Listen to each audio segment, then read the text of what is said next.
नमस्कार दोस्तों। आज की कहानी है बड़ी बहू, तूने मेरे बेटे पर कौन सा जादू टोना किया है। माला जी ने जैसे ही सब्जियों का थैला खोला तो आंखें फैलाकर बोली, अरे बहू, सब्जियां लेने गई थी या पूरा बाजार खरीद लाई हो। ये क्या क्या ले आई हो? खीरा, चुकंदर, पालक, टमाटर, अरे कितने महंगे अनाज भी उठा लाई। लेकिन गाजर कहाँ है? और इतनी देर क्यों करती सब्जियां लाने में? सोनिया हाँफते हुए बोली, मम्मी जी, सब कुछ खरीद लाई हूँ। अस्पताल गई थी चेकअप कराने, वहाँ इतनी भीड़ थी, टाइम लग गया। डॉक्टर ने कहा है खून की कमी है और कमजोरी है, तो अब चुकंदर का जूस, टमाटर और हरी सब्जियाँ खाऊंगी तो ठीक हो जाऊंगी। मोहित जी दवा लेने गए हैं, आते होंगे। माला जी ने ताना कसते हुए कहा, बहू, ये नाटकबाजी मुझसे मत करो। पैसे क्या पेड़ों पर उगते हैं जो ऐसे बहा रही हो? तुम तो दोनों हाथों से लुटा रही हो। डॉक्टर लोग तो ऐसे ही चोचले लिख देते हैं। मैं कहती हूँ हाथ पैर चलाओ, फुर्ती आ जाएगी। तुम्हारी कामचोरी मैं बहुत अच्छी तरह जानती हूँ। अब ज्यादा बातें मत बनाओ, जाकर पहले 5 किलो गाजर कद्दूकस करो और देसी घी डालकर बढ़िया गाजर का हलवा बना दो। सोनिया ने हैरानी से कहा, 5 किलो? मम्मी जी, क्या पूरी बारात आ रही है? माला जी ने भौवे चढ़ाते हुए कहा, हाँ, 5 किलो। अरे मेरी छोटी बहू काजल की शादी की सालगिरह है आज, भूल गई क्या? धूमधाम से नहीं मना रही हैं तो कम से कम उसके पसंद का हलवा तो बनाओ। पड़ोसियों को बांटूंगी। कल तो छोटा बेटा रोहित और काजल अपने घर लौट जाएंगे। सोनिया बिना कुछ कहे चुपचाप किचन में गई, गाजरें निकाली और कद्दूकस करने लगी। तभी पीछे से फिर माला जी की आवाज आई, बहू, देसी घी थोड़ा और डालो। इतनी कंजूसी क्यों कर रही हो? मे मेवा भी भर भर कर डालो। रोज रोज थोड़े ना आते हैं। छोटी बहू के उठने से पहले सारा काम खत्म कर दो, कहकर माला जी रसोई से बाहर चली गई। सोनिया लगातार काम करते करते इतनी थक चुकी थी कि उसकी आंखों के आगे अंधेरा छा गया। सुबह से ही उसकी तबीयत ठीक नहीं थी, इसी वजह से वो डॉक्टर के पास गई थी। अचानक चक्कर खाकर वह जमीन पर गिर पड़ी। तभी मोहित दवा लेकर घर लौटा और उसे फर्श पर गिरा देख घबरा गया। दौड़ते हुए सोनिया को संभालते हुए बोला, सोनिया, ये क्या कर रही हो तुम? मैंने कहा दाना, आराम करो, कमरे में जाकर लेट जाओ। इतनी तबीयत खराब होने पर भी काम कर रही हो। सोनिया की आंखों से आंसू बह निकले। टूटे हुए स्वर में बोली, अरे, इस घर में मेरी परवाह किसे है? माँ जी ने तो एक बार भी नहीं पूछा कि मैं कैसी हूँ। डॉक्टर ने क्या कहा? उन्हें तो बस अपना काम समय पर चाहिए।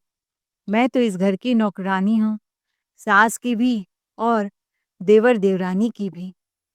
यह सुनते ही मोहित का चेहरा तमतमा उठा। वो एक पल भी ना रुका और गुस्से में कदम पटकते हुए माँ के कमरे की ओर बढ़ गया। कमरे का दरवाजा जोर से खोलते हुए बोला, माँ, आखिर ये सब क्या और कब तक चलेगा? सोनिया बीमार है, फिर भी आप उसे काम पर लगा रखी हैं। आपको जरा भी एहसास नहीं कि वो पूरे दिन बिना कुछ बोले सबका बोझ उठा रही है। माला जी बोली, अरे, तो इतना गुस्सा क्यों कर रहा है बेटा? मैंने तो बस गाजर का हलवा बनाने को कहा था। माँ, क्या आपके दिल में जरा सी भी दया भाव है कि नहीं? छोटी बहू के लिए तो आप अपनी पूरी ममता उड़ेल देती हैं, और बड़ी बहू जो बीमार है, चक्कर खा रही है, उसके लिए जरा सा भी दर्द नहीं। मोहित और ऊंची आवाज में बोला, वो बीमारी हालत में सबके लिए खाना बना रही है और आपकी लाडली छोटी बहू कमरे में चादर तान कर 12 बजे तक सोती रहती है, और आप तो जैसे कुछ देख ही नहीं रही पाती। आपको नहीं लगता ये सब अन्याय है? माला जी बोली, अरे बस करो मोहित, इतना चिल्ला रहा है तू मुझ पर। 2-4 दिन के लिए छोटा बेटा घर आता है और मुझे ही सिखाने लग जाता है तू कि कौन सही है कौन गलत। तेरी बीवी तो बीमारी का बस बहाना बनाती है। कल रात को छोटे बेटे बहू पार्टी में गए थे, देर से लौटे हैं। आज उनका सालगिरह है, तो चाहता है कि उनका दिन मैं तेरी बीमार बीबी के नखरों में बर्बाद कर दूं। बड़ी बहू ने थोड़ा बहुत काम कर लिया तो क्या आसमान टूट पड़ा? माला जी गुस्से में बड़बड़ाने लगी। अरे सोनिया, बड़ी बहू है, थोड़ा काम ज्यादा कर लेगी तो क्या आसमान टूट पड़ेगा? बड़ी बहू होने का मतलब ही जिम्मेदारी होती है। माँ, बड़ी बहू है तो क्या आप उसकी जान ले लेंगे? क्या वो इंसान नहीं है? क्या उसे दर्द नहीं होता? कि क्या वो थकती नहीं है? हर दिन वो सबके लिए खाना बनाती है, साफ सफाई करती है, पूरा घर संभालती है, कपड़े आयरन करती है। पर किसी ने एक बार भी उससे पूछा कि सोनिया, तू कैसी है? तुझे कुछ चाहिए कि नहीं? माँ, कभी नहीं। आपके लिए वो बस एक काम करने वाली मशीन है, पर मेरे लिए वो मेरी जिंदगी है, लाइफ पार्टनर। अरे अब तू भी जोरू का गुलाम बन गया है क्या? मुझे मत सिखा मोहित। बहुओं को कैसे मुट्ठी में रखना है, ये मैं बहुत अच्छी तरह से जानती हूँ। आंखें तरेड़ते हुए बोला, पत्नी की दो मीठी बातों में आकर अपनी माँ से बहस करने चला आया। शर्म आनी चाहिए तुझे। मोहित का चेहरा सख्त पड़ गया और गुर्राते हुए बोला, माँ, अब मैं देखता हूँ आप मेरी पत्नी से कैसे काम करवाती हैं। आज से मैं 2 दिन काम पर नहीं जाऊंगा और खुद उसकी देखभाल करूंगा। कहते हुए वो अपने कमरे में चला गया। वह धीरे से सोनिया का हाथ पकड़ते हुए कहा, अब बस, कोई काम नहीं। तुम आराम करोगी सोनिया, पहले तुम दवा खा लो और अपनी सेहत का भी ध्यान रखा करो। माला जी कमरे में आई। मुझे सब पता है मोहित, तेरी बीवी थोड़ी सी बीमार क्या होती है, तुरंत पहाड़ बना लेती है। सच तो ये है कि जब भी तेरी देवरानी आती है, उसे आंखों में चुभती है। बेचारे 2-3 दिन के लिए आते हैं और यह उन पर काम थोपना चाहती है। क्या यही संस्कार दिए हैं उसके माँ बाप ने कि मेहमानों से काम करवाना अब सान समझने लगी है तेरी बीबी? बस माँ, बहुत सुन लिया मैंने। वो मेहमान नहीं है, इस घर के सदस्य हैं, लेकिन जब भी आते हैं बस आराम फरमाते हैं। बेचारी मेरी बीबी सबकी सेवा करती है, सबका ध्यान रखती है और बदले में मिलता है बस ताना। अब बहुत हो चुका न्याय। अब कोई मेरी पत्नी से जबरदस्ती काम नहीं करवाएगा। मैं अब चुप नहीं रहूंगा। सोनिया, अब बस दवा खा लो और थोड़ा रेस्ट करो। मैं तब तक नहाकर आता हूँ, फिर साथ में खाना खाएंगे। ठीक है? सोनिया धीरे से तकिए पर सिर रखती है। दवा का असर होने लगता है, पर मन कहीं और भटकने लगा। 3 साल पहले की बात है, जब इस घर में काजल, उसकी छोटी देवरानी, बहू बनकर पहली बार आई थी। शुरू के 1-2 महीने तो बस उसके घूमने फिरने, हनीमून और मौज मस्ती में निकल गए। फिर एक दिन जब माला जी की कुछ सहेलियां खाने पर आने वाली थीं, तो सोनिया धीमे से और प्यार से बोली, काजल, चलो किचन में पनीर के कोफ्ते बनाते हैं। मुझे नहीं आता भाभी। सोनिया ने कहा, काजल, धीरे धीरे मैं तुम्हें सब कुछ सिखा दूंगी। भाभी प्लीज, अभी तो मेरा नेल पेंट सूख भी नहीं पाया। वैसे भी आपके जैसे हुनरमंद लोग हैं इस घर में, मुझे क्या जरूरत है चूल्हा चौका करने की। थोड़ी देर बाद माला जी रसोई में टपक पड़ी और सोनिया को झिड़कने लगी, बहू, तू काजल को क्यों बार बार काम के लिए बुलाती है? अभी तो नई नई आई है, छोटी है, उसे थोड़ा आराम करने दे। धीरे धीरे सब सीख जाएगी। सासू माँ उसे सिर पर चढ़ाकर रखती हैं, छोटी है कहकर, और वह मनमाने तरीके से सारा दिन कमरे में बैठकर मोबाइल चलाती रहती थी या फैशन करती। मेहमानों के आने से पहले सोनिया हॉल की सफाई कर रही थी कि इतने में छोटी बहू एक कटोरी में तेल गरम करके ले आई और वहां बैठी अपनी सासू माँ से बोली, लाइए मम्मी जी, मैं आपके पैरों की मालिश कर दूं। वैसे भी आपकी उम्र हो गई है, थक जाती होंगी ना, इससे आपको थोड़ा आराम मिल जाएगा। यह सुनकर सासू माँ गदगद होते हुए अपनी बड़ी बहू से बोली, बहू कुछ अपनी देवरानी से सीख। देख कितनी अच्छी और संस्कारी है।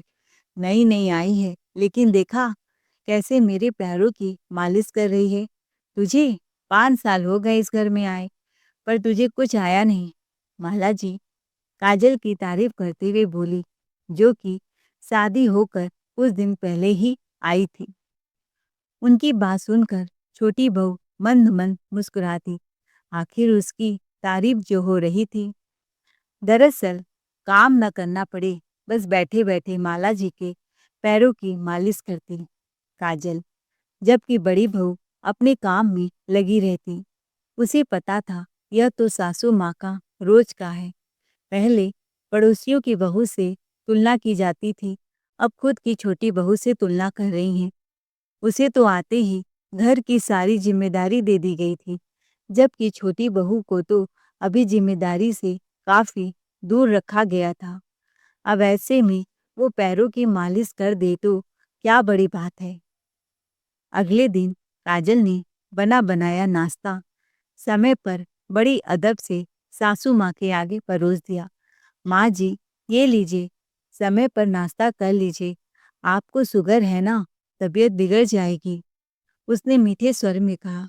माला जी मुस्कुराई। देख रही हो सोनिया, यह काजल कितनी फिक्रमंद है। मेरी एक तू है जिसे मेरी जरा भी परवाह नहीं। सोनिया का चेहरा तमतमा उठा। गुस्से से बोली, ठीक है माँ जी, तो कल से घर का काम बांट दीजिए। यह भी अपनी ड्यूटी निभाए, मैं भी निभाऊं। वैसे भी शादी के 8 महीने हो गए, कभी काजल ने किसी को एक कप चाय तक नहीं दी। यह सुनते ही काजल के तो होश उड़ गए। वह चुपचाप मन ही मन जलने लगी और धीरे धीरे अपने पति रोहित के कान भरने लगी, ताकि उसे कभी चूल्हा चौका न करना पड़े। रोहित तो पत्नी का परम भक्त था। कुछ ही दिनों में उसने अपना ट्रांसफर करवा लिया और दोनों दूसरे शहर रहने चले गए। तब से हर 3 महीने में बस एक हफ्ते के लिए ही काजल रोहित के साथ ससुराल आती। आराम से खाते पीते बातें करते और चैन से लौट जाते। अतीत के बातों को सोचते सोचते सोनिया की आंख लग गई। उसी समय रोहित की नींद खुल गई। वह कमरे से बाहर निकलकर आया। माँ, ये सुबह सुबह घर में इतना तमाशा क्यों हो रहा है? क्यों भैया थोड़ी देर पहले चिल्ला रहे थे? मेरी बीबी अभी सो रही है, जरा उसे चैन से सोने दो। मुझे एक कप चाय चाहिए माँ। माला जी कुछ न बोली। भाभी, ओ भाभी, वो तेजी से किचन की ओर भागा, लेकिन वहाँ कोई नहीं था। हैरान होकर सोनिया भाभी के कमरे में चला गया। रोहित कमरे में झांकते हुए बोला, अरे भाभी, आप अभी तक सो रही हैं? 11 बजने वाले हैं। मुझे चाय चाहिए, जल्दी बनाइए और जाकर काजल को भी दे दीजिए। और हाँ, आपने मेरे कपड़े आयरन किए कि नहीं? तभी बाथरूम से मोहित बाहर आ गया। चेहरे पर गुस्सा साफ झलक रहा था। मोहित तेज आवाज में बोला, रोहित, जा अपनी बीबी से बोल, तेरे लिए चाय वही बनाएगी। तेरी भाभी की तबीयत खराब है, समझा तू? रोहित तिल मिलाकर जवाब देता है, भैया, ये क्या कह रहे हैं आप? हम मेहमान हैं, आप मेहमानों से काम करवाएंगे? मेहमान? हर बार आते हो तो घर को सर पर उठा लेते हो। तेरी भाभी कोई नौकरानी नहीं। अब वो बीमार है और इस घर में कोई नहीं जो उसे आराम करने दे। मोहित गुस्से से भरा हुआ रोहित के कमरे की ओर गया।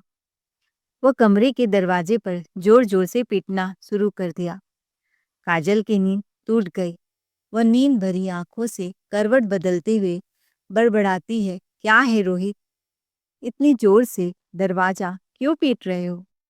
तुम्हें पता है ना, जब तक मुझे बेटी नहीं मिलती, मैं अपने पैर जमीन पर नहीं रखती। जाओ पहले मेरे लिए एक कप चाय बोलो भाभी से बनाकर ले आए। मोहित कड़े स्वर में बोला, चाय तुम्हारी भाभी नहीं बनाएगी, समझी तुम? अब उठो और जाकर खुद बनाओ। मेरी बीबी की तबीयत खराब है, वो किसी की नौकर नहीं है कि तुम्हारे नखरे झेले। काजल थोड़ी सक पकाते हुए बोली, अरे जेठ जी, आप सुबह सुबह इतने गुस्से में क्यों हैं? हम तो बस थोड़ा एक कप चाय ही तो मांग रहे थे, इसमें इतना बुरा मानने की क्या बात है? मोहित तीखे स्वर में बोला, बुरा तब लगता है जब कोई अपना हद भूल जाए। काजल, मेहमान बनकर आए हो तो मेहमान की तरह रहो, घर की मर्यादा सीख लो, वरना सिखानी मुझे आती है। रोहित बोला, भैया आपकी हिम्मत कैसे हुई मेरी पत्नी से काम करवाने की? वो किचन में क्यों जाए? वो इस घर की नौकरानी नहीं है, मेहमान है। मोहित बोला, वाह रोहित, भाभी से तू बेझिझक ऑर्डर करता है और जब तेरी बीवी से जरा मदद करने को कहा जाए तो तू आंख बबूला हो जाता है। ये घर है, होटल नहीं कि सब तेरी बीवी की सेवा करे। दोनों की आवाजें ऊंची होती जाती है। झगड़ा तकरार में बदल गया। एक पल में माहौल गर्म हो गया। दोनों भाई एक दूसरे की कॉलर पकड़ लेते हैं। मोहित, रोहित, ये क्या कर रहे हो तुम दोनों?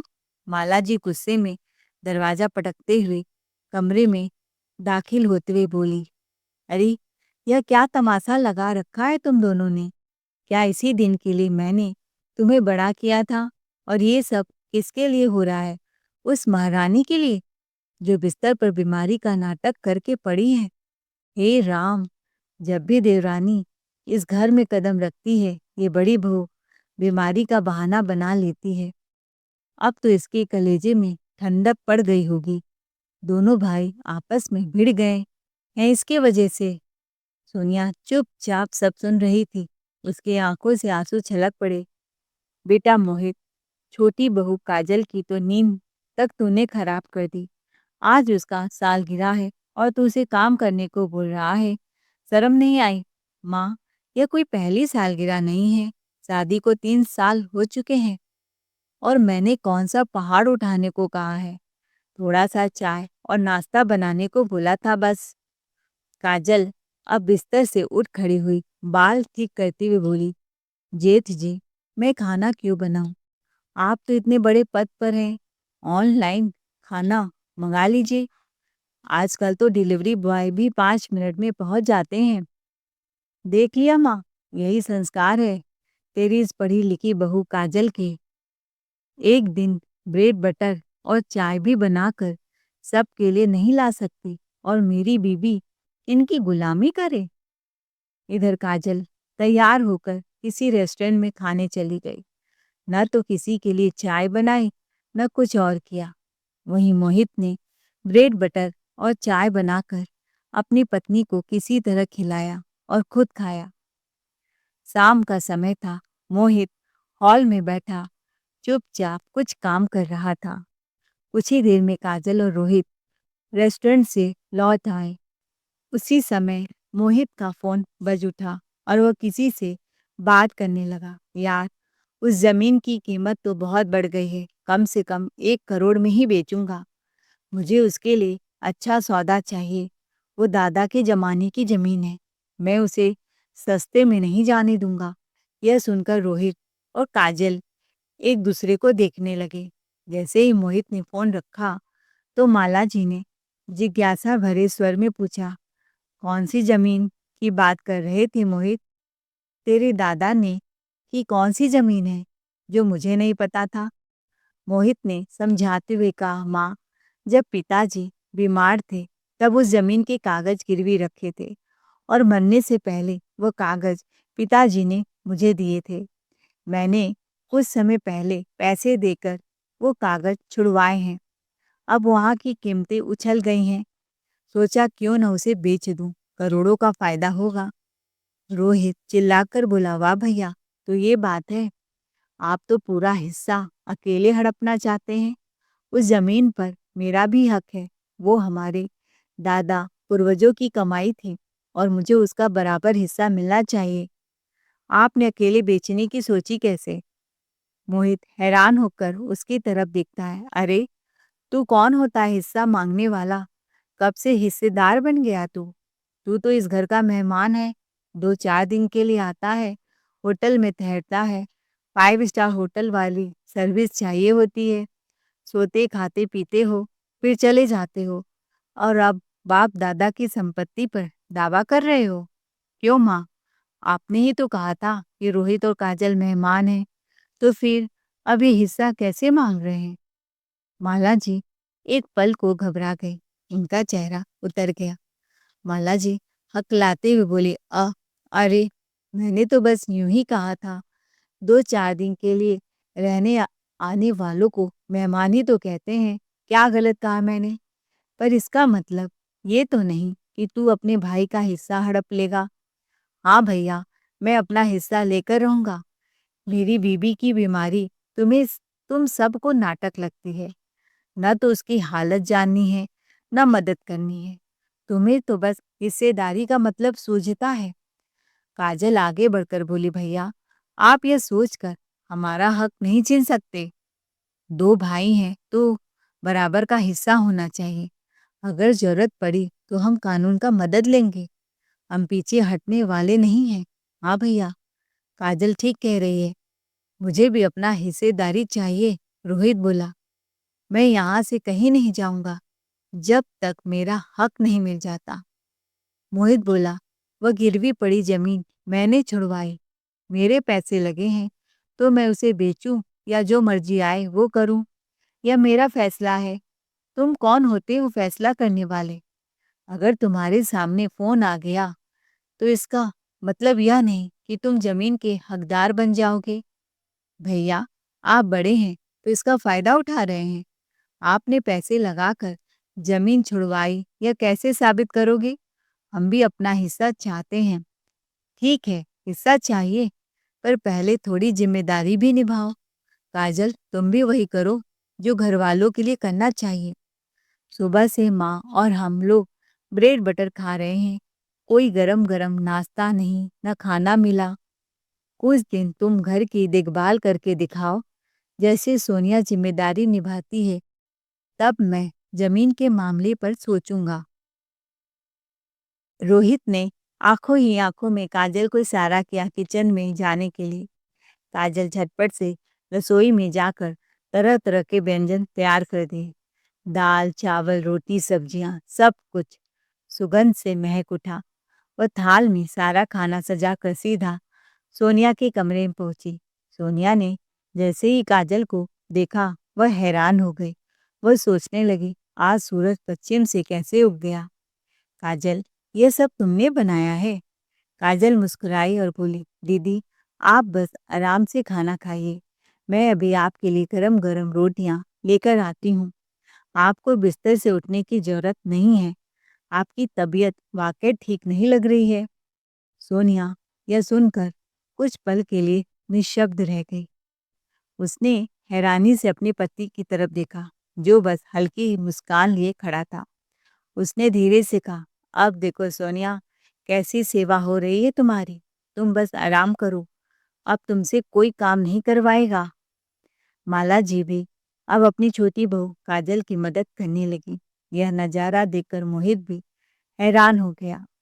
सुबह शाम काजल सोनिया के लिए गरम गरम रोटियां बनाती, ड्राई फ्रूट्स के लड्डू खिलाए जाते, उसकी खूब सेवा संभाल की जाती।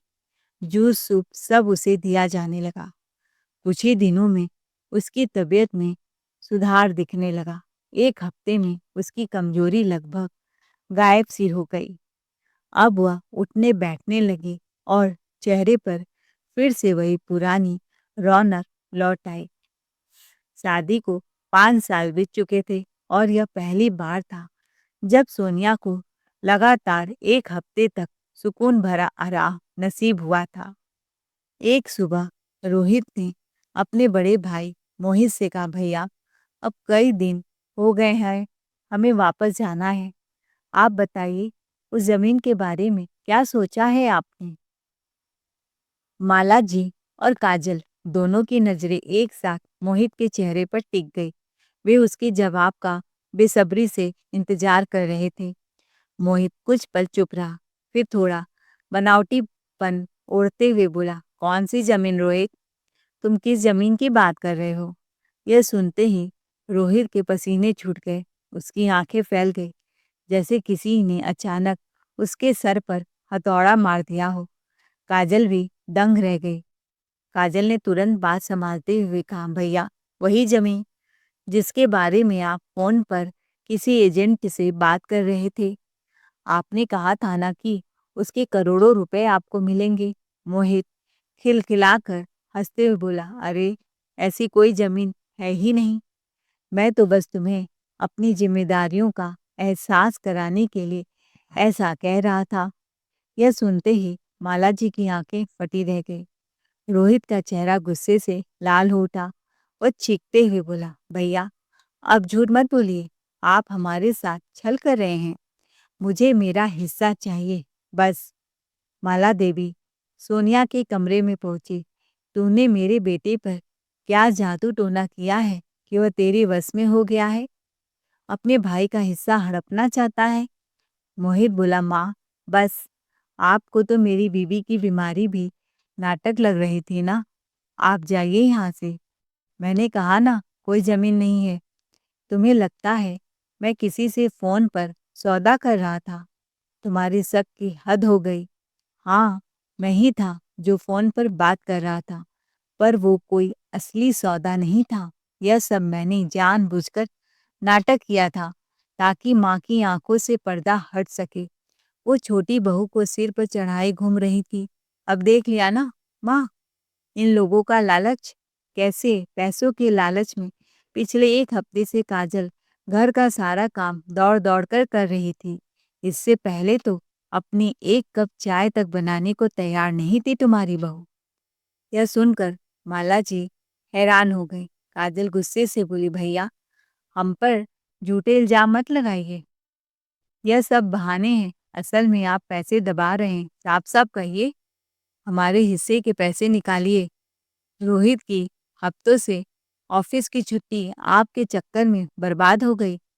अभी उसकी बात पूरी भी नहीं हुई थी कि सोनिया ने झटके से उठकर काजल के गाल पर जोरदार तमाचा जड़ दिया।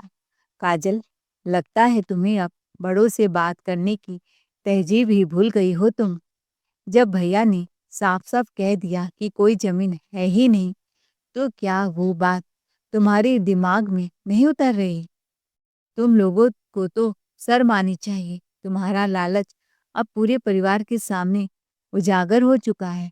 अब समझ में आया कि तुम पिछले 1 हफ्ते से मुझे गरम गरम खाना क्यों परोस रही थी, इतनी सेवा क्यों कर रही थी। अच्छा हुआ जो भैया ने यह नाटक किया। कम से कम मम्मी जी की आंखों से पर्दा तो हटा और उन्हें तुम्हारा असली चेहरा दिख गया। सोनिया की बात सुनते ही माला जी का चेहरा ग्लानि से झुक गया। काजल तमतमाते हुए पैर पटकती हुई अपने कमरे में गई और गुस्से में कपड़े समेटने लगी। उधर सोनिया ने धीरे से कहा, सास के पास जाकर कहा, माँ जी आप ही तो कहती थी कि मैं घर तोड़ने वाली हूँ। अब बताइए किसने रिश्तों की दीवार में दरार डाली? माँ जी, मैं तो हमेशा इस घर को जोड़ने की कोशिश करती रही, लेकिन अब तो आपको भी साफ दिख गया होगा कि यहाँ घर बसाने की चाह किसकी थी और उसे तोड़ने की जिद किसकी। जब तक हम चुप रहे सब कुछ ठीक था। जैसे ही हमने अपनी आवाज उठाई, सबके रंग बदल गए। आखिर हम भी इंसान हैं, कोई पत्थर नहीं। लेकिन आप सब ने मुझे नौकरानी समझ लिया। सेवा करती रही, फिर भी दोस्त मेरा ही निकला। सोनिया के शब्दों में दर्द था और माला जी बस चुपचाप सुनती रहीं। कुछ देर बाद रोहित और काजल गुस्से में घर छोड़कर चले गए। थोड़ी देर बाद माला जी की आंखों में पछतावे के आंसू उमड़ आए। वे सोनिया के पास आई और भर्राई आवाज में बोली, बहू मैंने तुझे बहुत गलत समझा। हमेशा छोटी बहू को ही प्यार दिया, लेकिन असली हक तो तेरा था। तू ही इस घर की असली लाज थी। मुझे माफ कर दे। सोनिया की आंखों में भी नमी थी, पर दिल के घाव इतने गहरे थे कि माफी देना उसके लिए आसान नहीं था। वह बिना कुछ कहे शांत कदमों से कमरे के अंदर चली गई। दोस्तों, यह कहानी हमें सिखाती है कि घर वही बनता है जहाँ समझ, सम्मान और सच्चाई होती है, ना कि दिखावे और लालच से। आपको हमारी आज की कहानी कैसी लगी? कमेंट करके जरूर बताएं। कहानी अच्छी लगी हो तो चैनल को लाइक, शेयर, सब्सक्राइब जरूर करें। Thanks for watching ARK voice.